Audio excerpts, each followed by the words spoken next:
예, 마무리한 시간 더 나누시는데 자료 2페이지의 하단부터 이제 보겠습니다.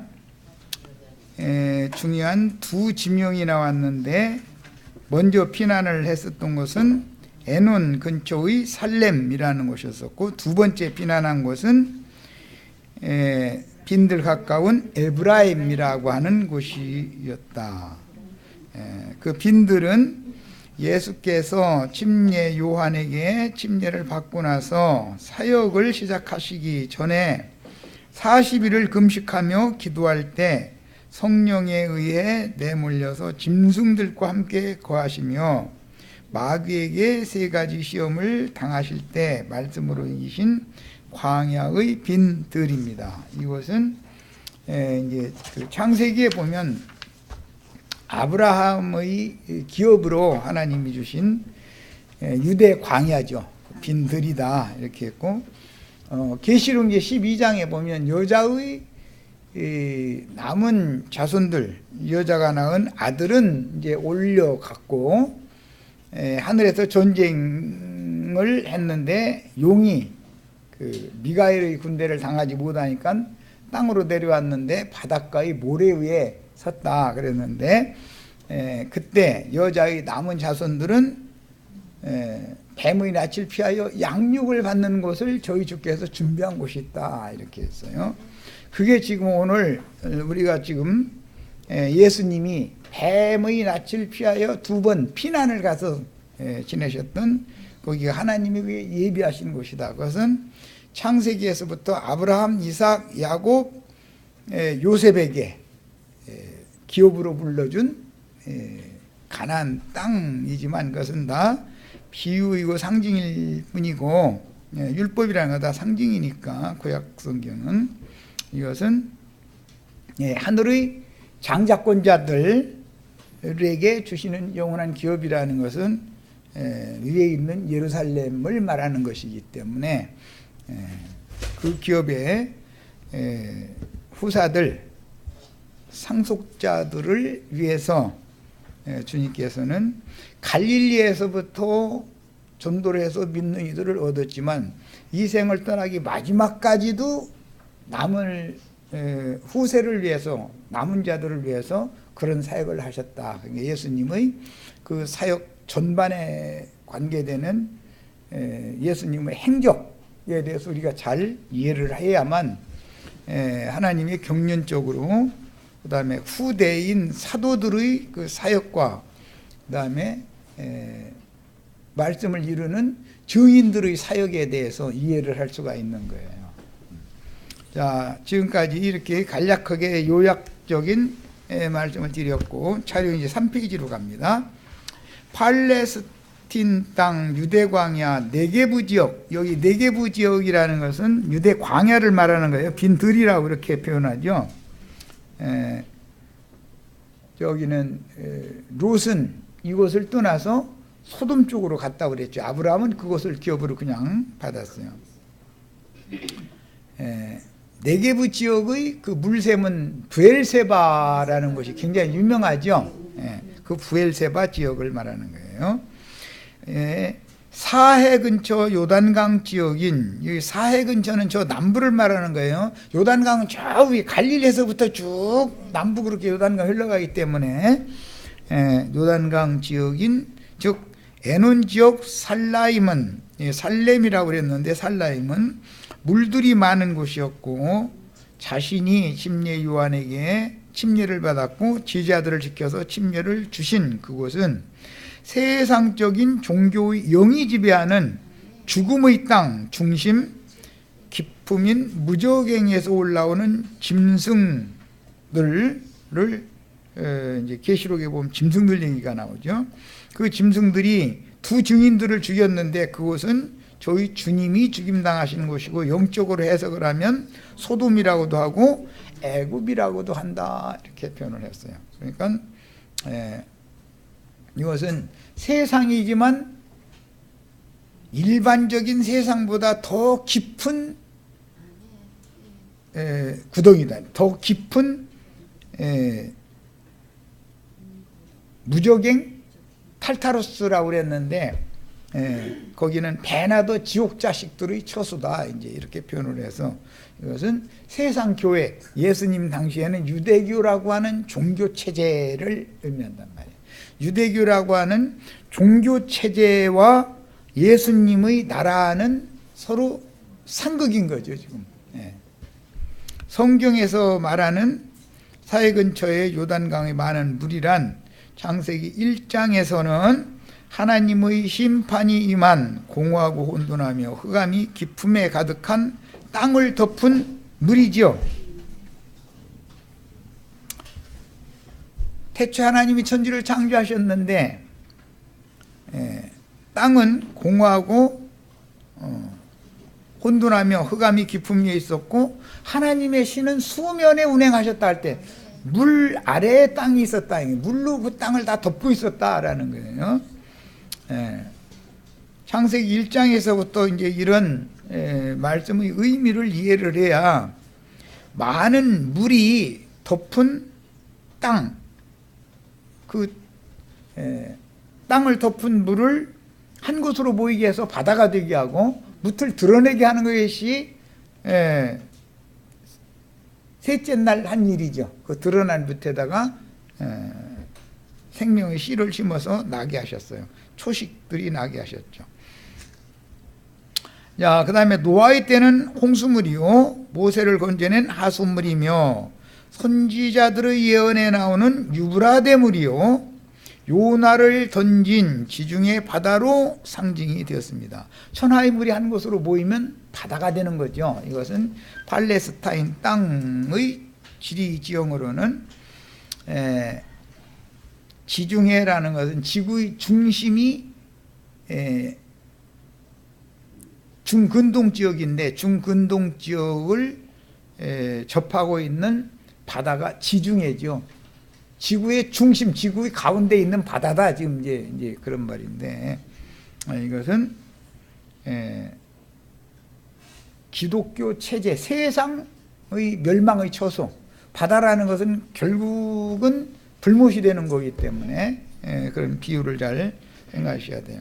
그래서 천하의 물이 한 곳으로 모인 바다에서 짐승 넷이 이렇게 올라온다 그랬고 그 바다에서 올라오는 짐승들은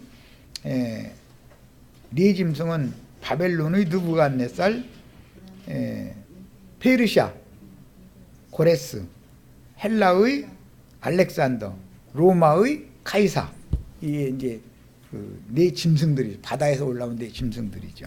이런 그 성경의 흐름에 대해서 기본이 그러니까 창세기 1장에 대해서 이해를 못하면 성경을 해석해낼 수가 없는 거예요. 전체적인 흐름을.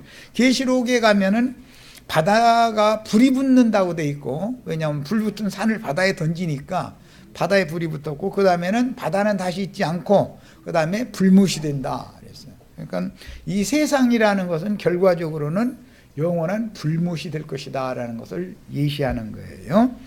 자, 그 다음에 팔레스틴 땅의 지형으로도 이제 전 지구상으로도 볼 땐 지중해가 지구의 중심의 그 바다지만 팔레스타인 땅 자체적인 지형으로도 상류의 갈릴리 물은 헤르몬산에서 눈이 녹아서 흘러내린 물이죠.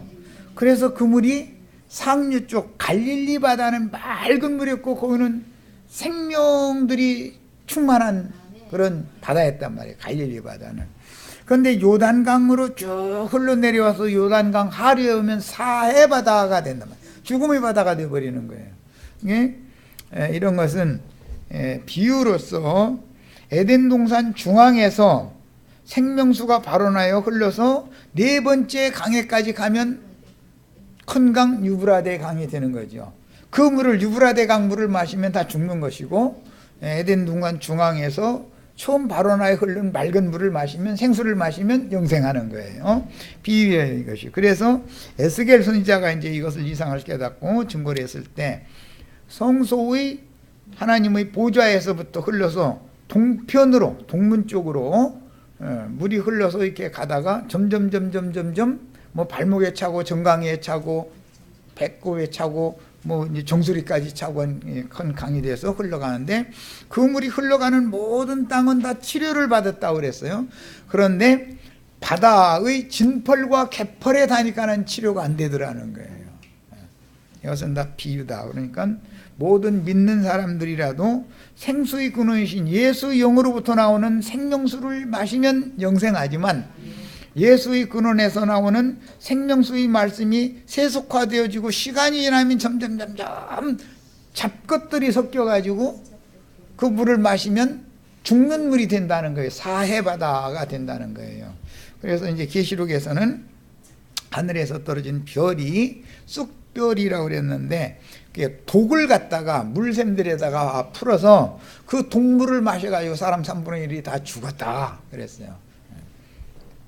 이것은 기독교계의 진리의 말씀이 어떤 과정을 거쳐서 어떻게 4단계로 어떻게까지 더 이상은 회복할 수 없을 정도로 완전히 썩은 물이 흘러가게 만드는가, 그게 심판의 물이라는 거예요. 그런데 이게 이제 계시록에 가서는 여자의 뒤에서 뱀이 물을 강같이 토해내니까 그 물에 모든 것들이 다 떠내려갔죠. 그런데 그 여자의 남은 자손들은 땅이 입을 벌려서 그 물을 삼켜줘가지고 그 여자의 남은 자손들이 보존이 됐다는 거예요. 그래야 남은 자가 되니까. 이런 말은 진리의 말씀을 끊임없이 가르침받은 하나님이 친히 개간하시고 농사하기에 좋은 땅으로 개간해놓은 그 마음, 땅이라고 하는 것은 뱀의 동물을 마셔도 해를 받지 않는다는 것을 알 수가 있는 거예요. 해를 받기는커녕 오히려 보약이 되는 거죠. 보약. 뱀 잡아먹으면 보약 먹는 거예요. 그러니까 우리 형제 자매님들도 이제 누가 와서 딴소리 하면 다 그 보약, 내가 허약해져 가지고 보약 먹여주려고 주님이 이 사람 보냈구나 이렇게 생각하시면 되는 거죠. 자, 제자들과 함께 전도 여행길에 그 물이라고 하는 것은 팔레스타인 땅의 지형으로는 상류의 갈릴리 물이 흘러서 사해로 흘러가는 물이니 성전의 보좌에서 시작되어 큰 물이 되어 땅을 거치며 흘러서 영원히 소송되지 못하는 죽음의 바다로 흘러가는 물로 상징이 되었는데, 계시록 17장 15절에 또 천사가 내게 말하되 네가 본 바 음녀가 앉아있는 물은, 이건 창세기 1장에서부터 나오는 말이에요. 천하의 물은 한 곳으로 모여 바다가 되는 거잖아요.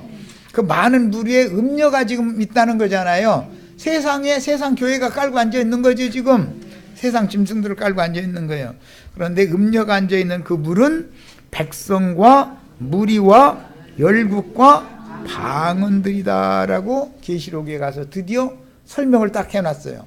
그러니까 주님의 입에서 나오는 물을 마시면 영원토록 목마르지 아니하는 생명의 샘이 그 배에서 솟아나지만, 음녀가 따라주는 잔의 물을 마시면은 동물 마시기 때문에 다 죽는다, 그 말이란 말이야.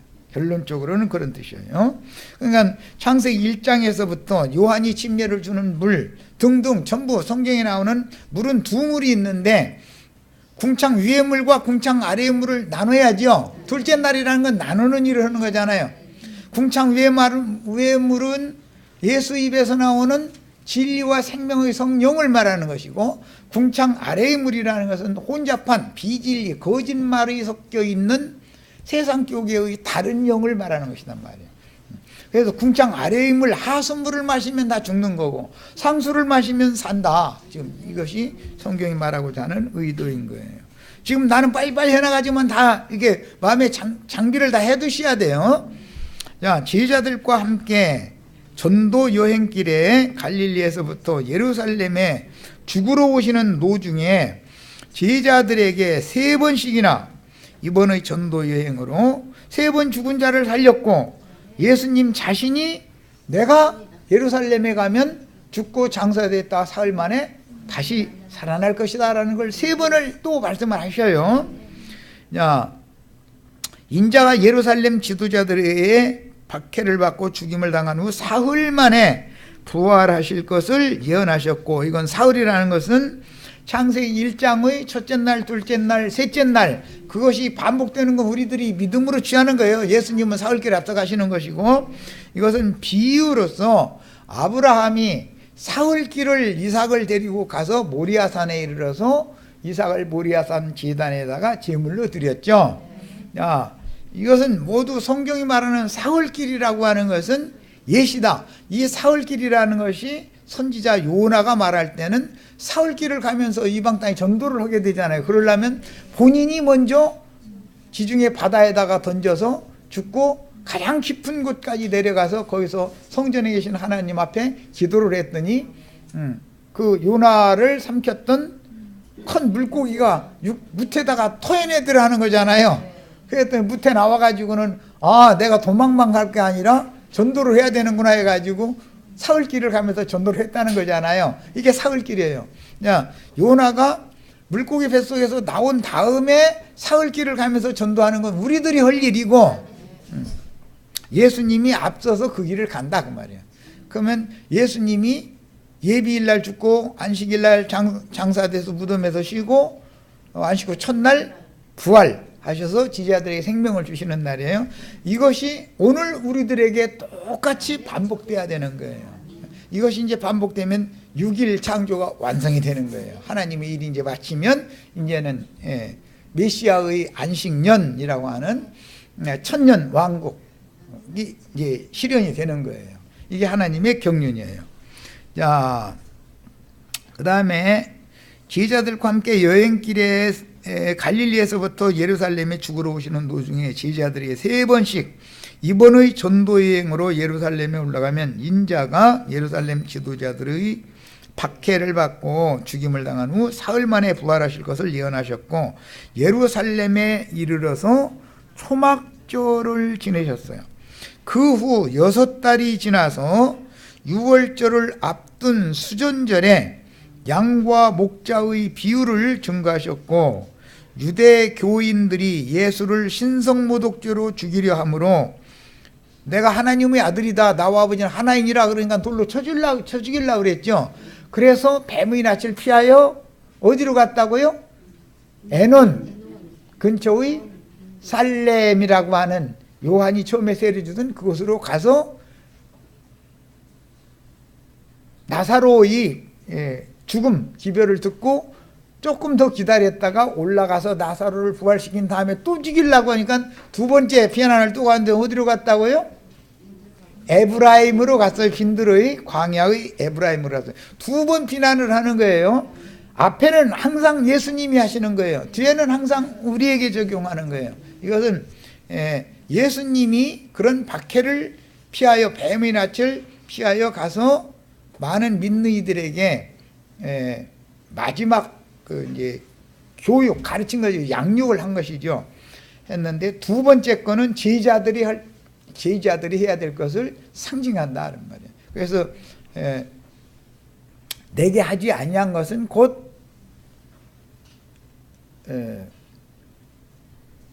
이 작은 소자들에게 하지 아니한 것은 내게 하지 않은 것이고 작은 소자들에게 한 건 곧 내게 한 것이다. 이 말은 예수님과 제자들을 이제 하나가 되게 한다라는 뜻이다. 예수님이 아버지와 하나인 것처럼 예수 그리스도 성령이 제자들의 심령에 오셔서 하나가 되면 또 하나가 되는 거죠. 그날에는 내가 아버지 안에 아버지가 내 안에 내가 너희 안에 너희가 내 안에 있는 것을 너희가 알리라. 이제 하나가 된 거죠. 이것이 하나님의 경륜이에요. 자, 그 후 6달이 지나 6월절을 앞둔 수전절에 양과 목자의 비유를 증거하셨고 유대교인들이 예수를 신성모독죄로 죽이려 함으로 피신하여 인자 예수의 인생을 종결한 그 6월절, 아까 우리 첫 시간에 읽었어요. 헬라어로는 호파스카라고 하는 그 6월절의 한 주기가 시작되기를 기다리셨던 곳이 유대 광야의 네게부 지역 요단강 에논 근처 살렘이었어요. 여기에서는 일단 올라왔다가 두 번째 또 내려갔었던 거예요. 예수님은. 자, 본문을 이해하려면 반드시 많은 물에서 건짐을 받는 성경의 구속사를 깨달아야 하므로 창세기 1장 1절로 13절 첫날부터 셋째 날까지에 근거한 노아의 홍수사건, 모세를 애굽의 하수에서 건져낸 사건, 이스라엘이 6월절을 급히 먹고 출발하여 홍해바다, 붉은 바다죠. 그것은 죄의 세상을 상징하는 거예요. 홍해바다는 홍해바다를 사흘길을 돌아서 홍해바다를 건넌 사건 등을 흐름을 따라서 영감으로 이해하도록 계시가 필요하다. 성경을 읽을 때는 이거는 계시가 필요한 거예요. 성경이라는 것은 세상의 말이 아니기 때문에 하나님의 계시가 없으면 이건 깨달을 수가 없는 말로, 이게 비밀의 말로 다 기록이 되어 있어요. 자, 예수께서 마지막 표적으로 요나의 표적을 말씀하셨으므로 요나서 1장 1절로 1장 11절로 2장 10절, 마태복음 12장 22절로 45절, 누가복음 13장 1절로 35절의 문장 흐름 전체를 이해해야 하는데, 마태복음에는 요나의 표적밖에는 내가 더 이상 표적을 보여줄 것이 없다 하면서 누가복음에서는 오늘과 내일은 귀신을 쫓아내며 병을 고치고 하다가 제4흘에는 완전해지리라 했는데, 그러므로 오늘과 내일과 모레가 되어져야 나는 완전해진다, 이렇게 표현을 해서 이것은 예수님의 사흘길에 대한 예시예요. 완전케 된다는 것은 하나님 자신의 형상과 모양인, 다시는 죽음도 없고 그 다음에 시공의 제한도 받지 않고 아픔이나 슬픔도 없는 천사와 동등된 완전한 신의 모양으로 바꿔지는 걸 말하는 거예요. 완전히 된 거예요. 우리도 예수님이 그 앞서가신 사흘길을 뒤따라서 똑같은 길을 가면 우리도 그날에 부활의 아들 하나님의 아들이 되면 천사와 동등이 되고 다시는 죽음이 없는 완전함으로 들어가는 거예요. 이것이 성경의 구속사예요. 자, 그 다음에 하늘의 시온산을 암시하는 갈릴리의 북쪽 큰 산, 마태복음 5, 6, 7장 여기 갈릴리의 큰 산에 올라가셔서 천국 복음 전하셨죠. 그리고 부활하신 후에 제자들에게 다시 이 산에서 만나자 그래가지고 여기 가서 또 제자들, 성령이 되신 주님이 이곳에서 만나 주셨었죠. 눈이 녹아서 맑고 깨끗한 생명수가 흘러내리는 갈릴리에서부터 전도 여행을 시작하여 그 6월절에 죽으려고 예루살렘에 올라오셨으므로, 올라오실 때 이르렀으므로 그 이제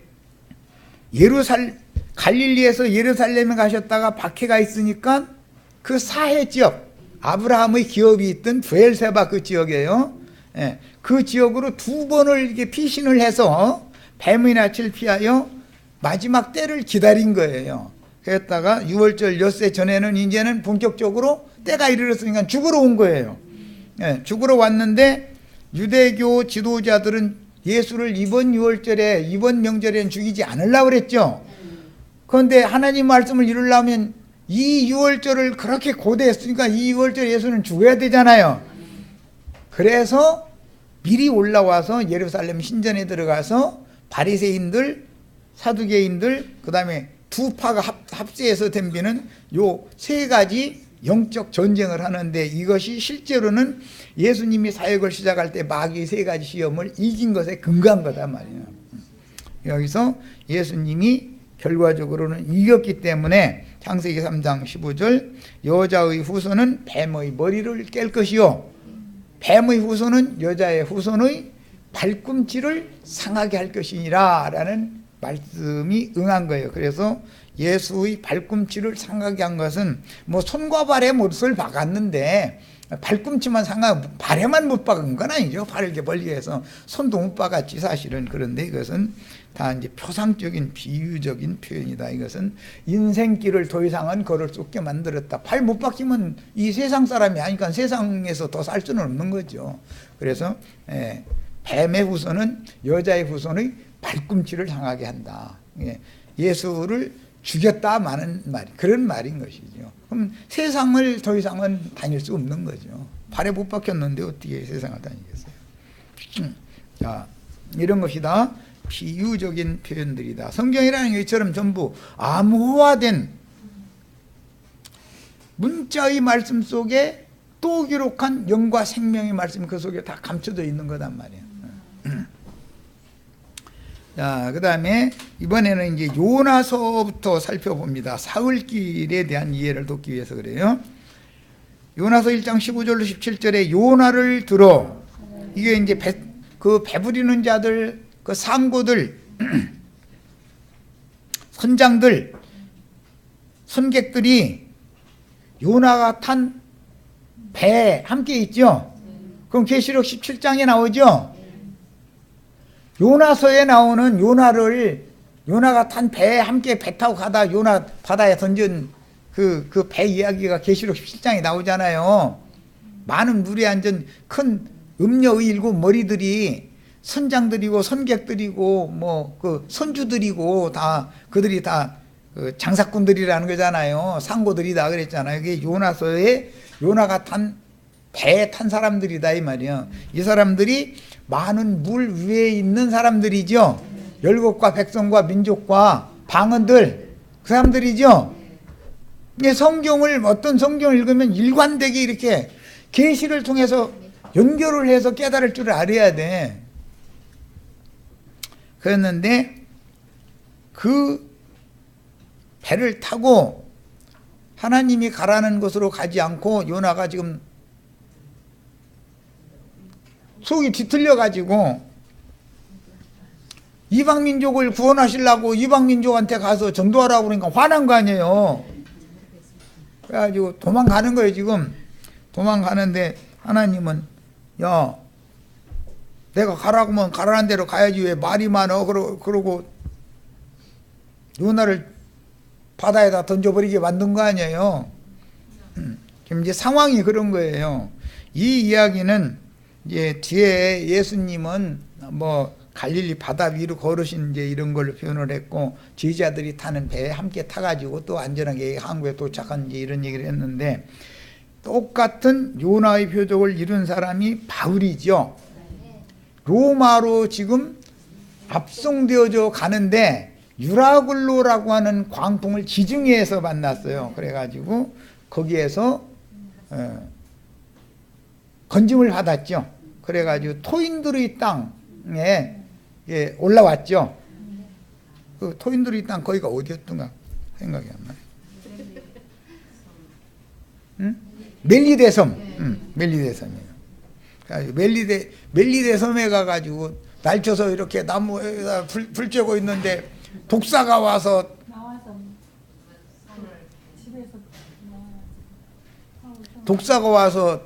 바울 사도 물들하잖아요. 예수님 독사가 물었죠. 그러니까 그 추장은 그 성의 그 독사 물리면 사는 사람이 하나도 없었어. 그러니까 아이고 저 사람 꼼짝 못하고 죽었구만 그랬는데 그 불쪽에다가 독사 툭 털어놓더니 나 멀쩡해 그랬다는 거예요. 이게 독사한테 물린 사람이 죽음을 통과해서 부활된 걸 상징하잖아요. 성경은 이렇게 일관된 어떤 흐름을 가지고 있다 이거예요. 그러니까 오늘 우리 형제 자매님들 지금 세상에 대하여 죽고 하나님을 향하여 살게 하는 사흘길을 이게 설명해 주느라고 성경에 나온 이런저런 얘기 하는 거예요.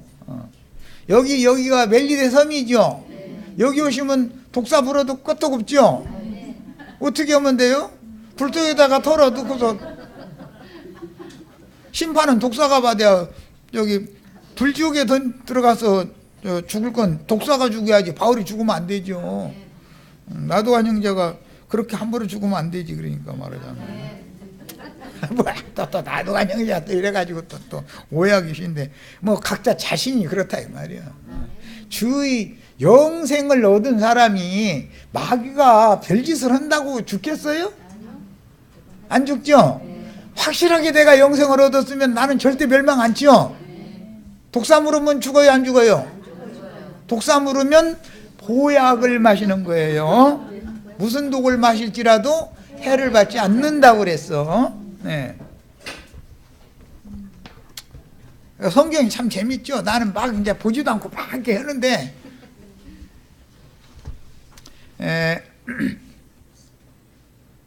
그 다음에 그 당시, 저기다. 바다에 던짐에 바다가 뛰노는 것이 곧 그친지라 그 사람들이 여호와를 크게 두려워하여 여호와께 제물을 드리고 바다가 뛰노는 것이 그친 건 뭐 예수님이 바다를 쪼벅쪼벅 걸어오다가 바람아 멈추어라, 파도야 잠잠하라 하니까 딱 뛰놀다가 멈췄죠. 이게 유라굴로 광풍이라도 바울 사도를 못 당해. 지중해 그 어마어마한 유라굴로 광풍도 바울, 내가 이 배에 타 있는 한 이 배는 안전하다 그런 게 바울 사도가 거짓말은 않잖아요. 바울 사도가 그 배에 타 있으면 그 배에 탄 사람 죽어요, 안 죽어요? 우리 형제 자매님들 나도 한 형제랑 같이 모이면 죽어요, 안 죽어요? 확실해요? 주님이 교회에 있는 사람들 죽어요, 안 죽어요? 이미 영생 얻은 사람들인데 다시는 멸망이 없어요. 이걸 확실하게 믿으셔야 돼. 나중에 이거 시험 치를 거니까 아주 이건 너무너무 이게 중요한 표시 딱 해놓거나 메모 다 해놓으세요. 여기 자신의 각자의 마음속에다 이게 딱딱 저장해 두셔야 돼. 언제 시험 문제 갑자기 나올지 모르잖아요. 이거. 죽어요, 뭐 안 죽어요 그러면은 안 죽습니다라고 확실히 얘기를 해야 돼요. 나는 부활이요 생명이니 마르다야 네가 이것을 믿느냐? 주여 그러하외다. 주는 그 그리스도시요 살아계신 하나님의 아들이신 줄을 내가 믿나이다. 그 마르다는 죽어요, 안 죽어요? 안 죽어요, 안 죽어, 안 죽어. 그런데 육신의 몸이 안 죽었다는 말은 아니죠. 2000살 먹은 할머니 마르다가 있다는 말은 아니니까.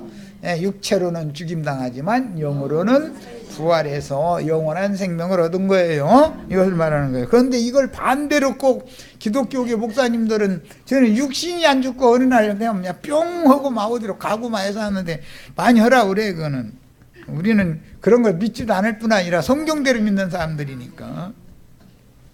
자, 에스겔 47장 1절로 12절 예언이 실현되어 바닷물이 되살아나지만 첫 아담의 세계에서는 요나 선지자가 빠져 죽는 이방 세상인 죽음의 바다이며 많은 물은 예수의 증인들이 받은 말씀을 대언하다가 순교할 많은 백성과 나라와 방언과 임금의 세상이니 많은 물 위에 앉은 큰 음녀가 짐승들을 타고 앉은 세상보다 더 깊은 죽음의 바다. 그래서 이제 요나서에 이제 읽다 여기를 미리 읽은 거는 여호와께서 요나를 바다에 던지게 만들더니 요나를 바다에 던졌더니 뛰놀던 바다가 잠잠해졌는데 여호와께서 이미 요나를 위해서 큰 물고기를 예비를 해놓으셨더라는 거잖아요.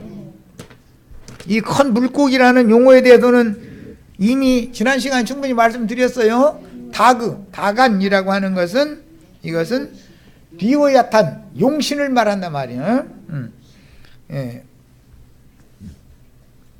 블레셋 족속들 팔레스타인의 원래 있던 족속들은 다곤신을 믿었죠. 용왕을 믿었는 용왕.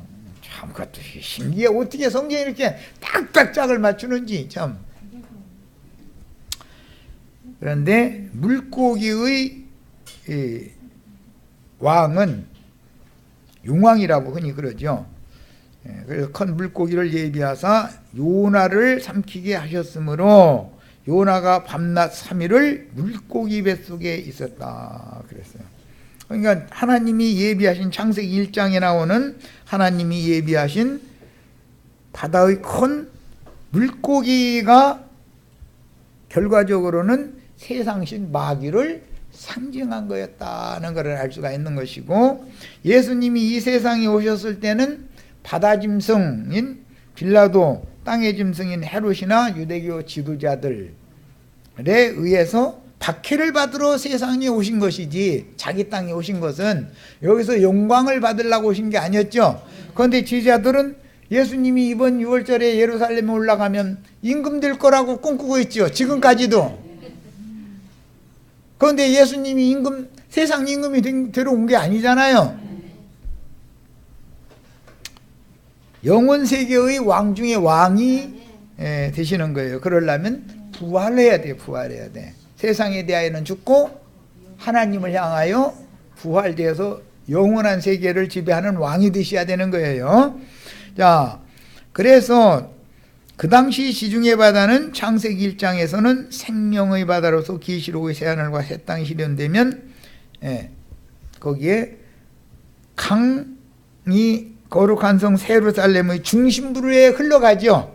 그 강 좌우에는 생명나무들이 심겨져 있고 달마다 12가지 과실을 새롭게 맺는다고 그랬어요. 자, 우리도 이제 1차적으로 영생의 말씀이 구속받은 마음태, 치료받은 태에, 치료받은 땅에, 좋은 밭에다가 착하고 좋은 마음은 좋은 밭이라고 그래요. 거기에다가 천국 말씀씨가 심어지고 나면 그 사람에게서 새 생명으로 다시 나게 되는데, 그 생명을 길러서 결실한 알곡들만, 곡식들만 걷어가는 것이죠. 그러면 짚이나 나무나 풀, 이 육의 몸은 가져간다는 뜻이 아니죠. 열매를 가져간다는 뜻이지, 속에서 나온 열매를 가져간다는 뜻이지. 이런 이치를 정확하게 깨달으셔야 되겠어요. 그 다음에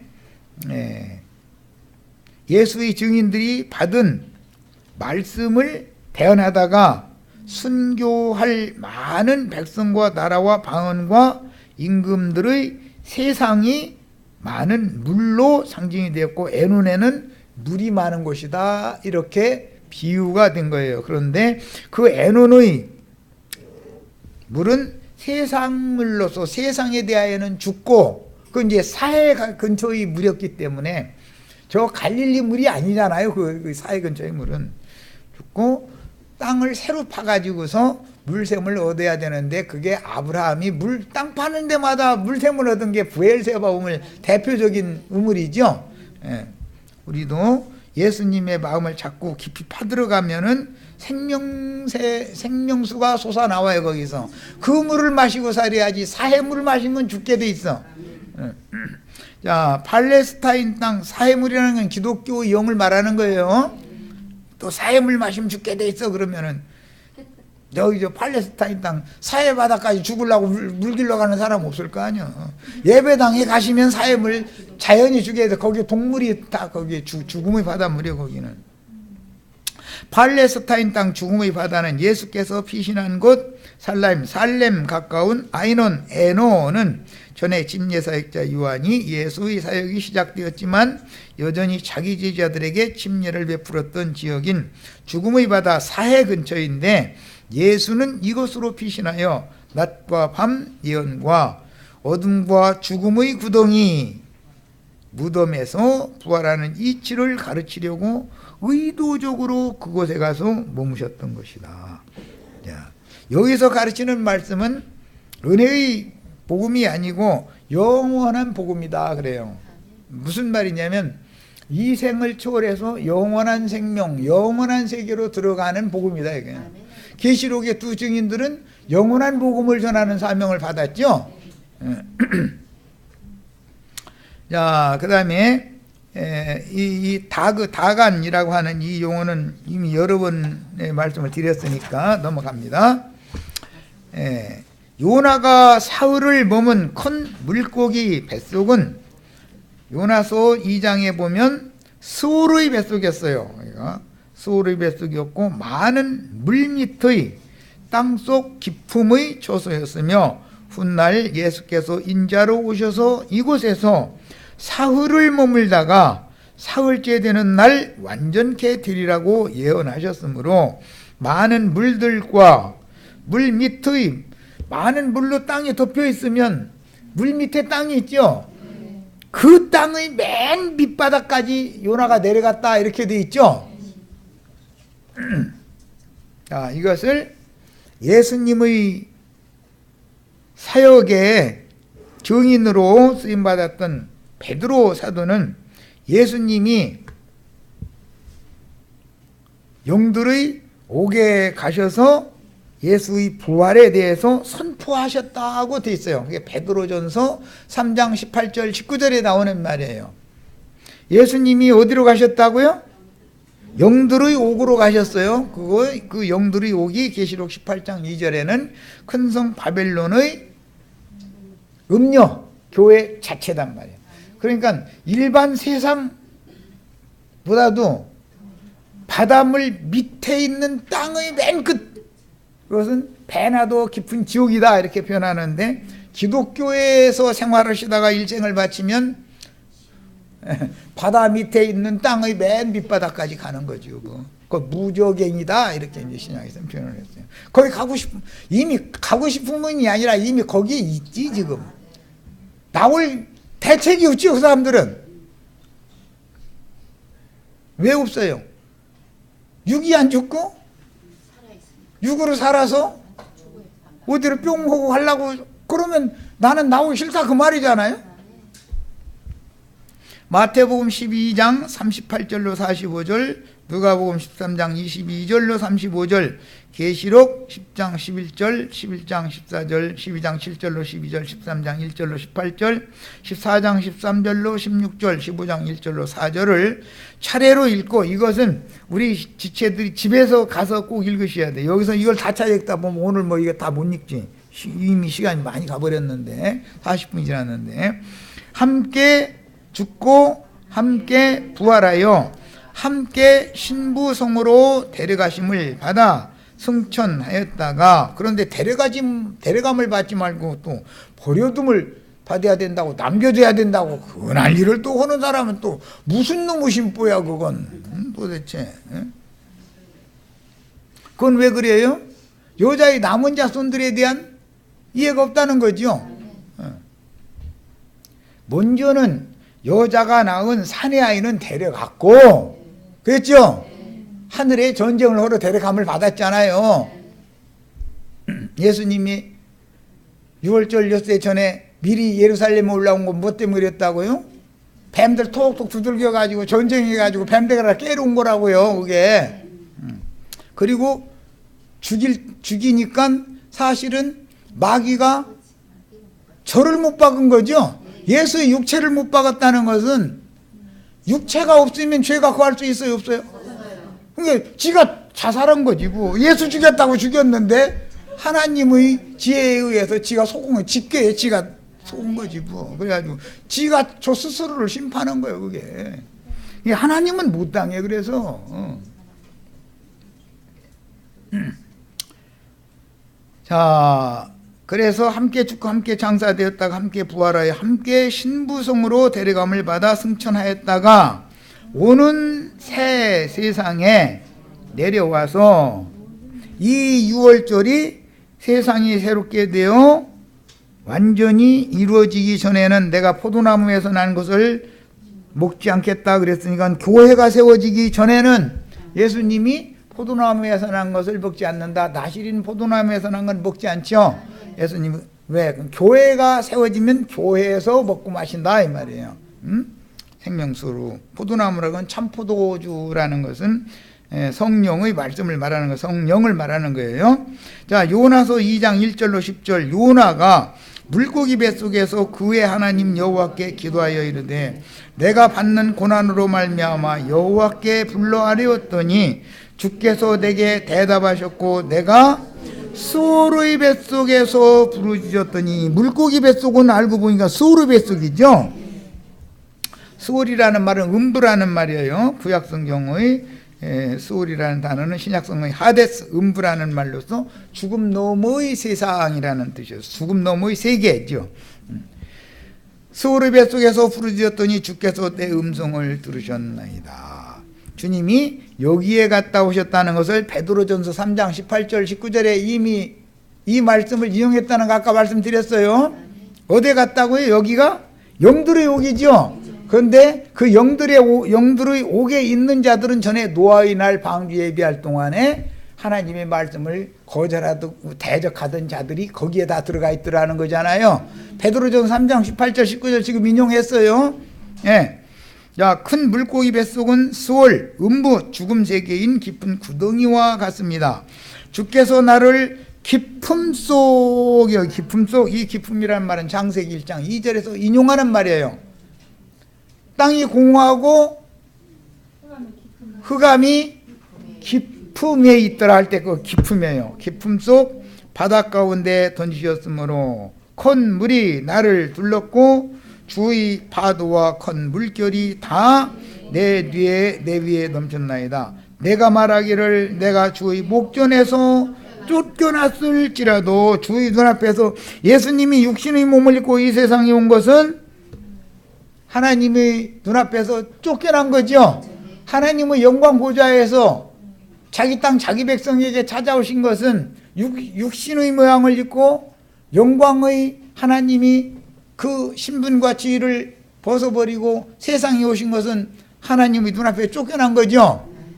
그랬을지라도 다시 주의 성전을 바라보겠나이다 하였더라. 다시라는 말은 부활 생명을 염두에 두는 말인 것을 알 수가 있어요. 자, 여기에 나오는 이제 기품이라는 말이 5절에도 또 나오는데 물이 나를 영혼까지 둘러싸우며, 이 물이라고 하는 것은 세상의 영이고 마귀의 영인데 요나의 영혼을 잠식해버렸다 이거예요. 완전히 요나가 완전히 물속에 그냥 빠진 거지. 목까지만 빠졌다가 아니죠. 완전히 그냥 정수리 끝까지 그냥 덮어버린 거죠. 그럼 죽는 거죠, 누구도. 기품이 나를 에워싸고 바다풀이 내 머리를 감쌌나이다 그랬는데, 여기 기품이라는 단어가 또 한 번 나왔어요. 앞에 나오는 기품이라는 용어는 땅의 바다 밑을 말한 것이지만, 두 번째 나온 것은 바다 밑에 있는 땅의 맨 밑바닥. 그러니까 두 번째 나온 기품이 훨씬 더 깊은 곳이죠. 이제 그런데 바다풀이 머리를 감쌌나다 이 말은 사흘길을 가서 모리아산에서 이삭을 드리려고 그랬는데 하나님이 준비하신 양이 수풀에 걸려 있었었죠. 그런데 여기서는 이제 바다 미역줄기에 걸린 것처럼 이렇게 표현을 했는데 이것은 율법의 저주의 끈이다 이 말이에요. 율법 저주의 끈이다 이거예요. 그다음에 세상 사랑하는 미련, 그죠? 우리 머리를 미역줄기가 돌돌 말았어. 그 말은 뭔 뜻이에요?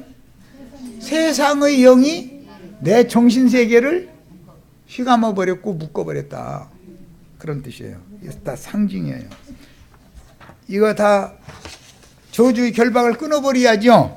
오늘 다 저주의 결박에서 저주의 결박이 끊어져 가지고 영과 생명의 말씀을 통해서 새 생명의 세계로 시공을 초월해서 초월하셔야, 해방받으셔야 되겠어요. 자, 아브라함이 사울길을 가서 이삭을 모리아산 제단에 드릴 때 수풀에 뿔이 걸렸던 것과 같으며, 육에 속한 모든 인생들에 의해 속죄양으로 잡히신 예수께서 이 생에 사시는 모든 기간은 사울길을 반복해서 걸어가신 인생이었고, 그 유월절의 구약의 모든 예언들을 십자가와 바위무덤에서 이루시고 큰 안식의 그 주간이 지난 첫날, 그 주간이 지난 첫날이라고 그랬는데, 이 말은 사실은 기독교계나 안식일 교단이 말하는 제7일 안식일이 지난 날을 말하는 것이 아니에요. 유대인의 유월절로는 무교절이라 하는 유월절이라 하는 무교절의 중간부지, 딱 중심부지요. 예수님이 부활하신 사흘 되던 날이라는 것은 유대인의 유월절로는 사흘째 되는 날이지, 그것이 제7일이 아니잖아요. 지금 안식일 교인들이 엉터리로 지금 주장하는 소리지 그건. 이건 첫 시간에 내가 강조해서 말씀드렸으니까, 창세기 1장 1절의 태초가 월요일 시작이라는 것을 0시 1초부터 시작한다, 창세기 1장 1절 시작을 그렇게 주멋대로 잡아서 그러지, 그걸 지가 봤어? 지가 신이야? 창세기 1장 1절 시작이 월요일 날 0시 1초부터 시작하는 거예요? 그런 구절이 성경 어디에 있어? 그리스도로 말미암아서 시작된다라는 말이에요. 태초는 예수 그리스도를 말하는 거예요. 끝도 예수 그리스도예요. 예. 자, 그래서 예수 그리스도는 영원한 하나님이기 때문에 세상 나라의 시간이나 요일이나 이런 것이 있을 수가 있어요, 없어요? 확실해요? 이것도 중요한 시험 문제니까 잘 기억해 두셔야 돼. 야, 내가 산의 뿌리까지 내려갔사오며 바다에 던졌는데 바다 밑의 땅이 있어가지고 그 땅의 맨 밑바닥 뿌리, 땅뿌리, 바다 밑에 있는 땅의 뿌리까지 내려갔더라는 거예요. 이게 베드로 사도는 영들의 옥이라는 거죠. 땅이 그 빗장으로 나를 오래도록 막았사오니 여기 내가 땅 속에 사흘을 있으리라 하는 말이 이 땅이죠. 이 땅은 바닷물이 덮고 있는 땅의 맨 밑바닥이다 이 말이에요. 거기를 무저갱이라고 그래요. 탈타로스라고 그래요.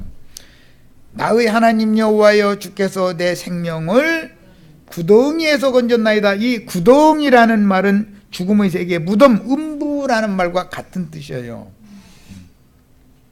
본문에서 바닷속 산의 뿌리는 많은 물 아래의 깊음이라는 뜻이며 탈타로스, 무저갱이나 지옥이라고도 하는데 땅의 뿌리 깊음의 저서는 바다 밑의 땅이 빗장이 되었고 그곳은 곧 바다 밑에 땅의 맨 밑바닥에까지 내려갔는데 땅이 입을 합쳐가지고 나올 방법이 없는 거예요. 그놈의 땅은 요나를 던지니까 입을 딱 벌리고 있다가서 요나 이렇게 떨어지니까는 입을 딱 닫아버렸어. 나올 방법이 없는 거야. 뭔 말인지 아시겠죠? 세상 사랑하는 마음이 종교적인 마음까지 배나도 지옥 자식이 돼서 세상 사랑하는 마음이 그렇게 강한 사람들은 그 사람 무저갱이 그것을 받아들여 가지고 땅을 입을 딱 다물어 버렸죠. 그럼 사람 힘으로 나올 수 있어요, 없어요? 그래서 세상에서 기독교로 들어가기는 쉬워도 기독교에서 교회로 나오기는 쉽지가 않은 거예요. 자, 이 이야기는 이제 민수기에 보면 여러 번 땅이 입을 벌려서 산채로 삼키는 이야기가 자주 나와요. 그리고 계시록 19장에 산채로 두 짐승들과 거짓 선지자들 다 영원한 지옥 속에 그들이 갇혀 있었죠. 그런데 거기에 나머지 것들 전부 싹 갖다 쓸어 넣는 얘기를 하는 거잖아요. 그런 나팔을 우리 형제 자매님들이 잘 불려면 오늘 이렇게 나누는 이런 말씀들이 체계적으로 잘 정리가 돼 있으셔야 돼. 사람을 만나면 설득을 해야 되니까. 자, 본문에서 바닷속 산의 뿌리는 많은 물 아래의 깊음이라는 뜻이며 탈타로스, 무저갱이나 지옥이라고도 하는데 땅의 뿌리 깊음이 셔서는 바다 밑의 땅이 빗장이 되었다. 이것은 육적 자아라고 하는 것은 내 영이 하나님 앞으로 나가지 못하도록 자물통 역할을 하죠. 육의 마음이라는 건 자물통이죠. 사람이 스스로 육의 마음을 벗겨낼 수 있어요, 없어요?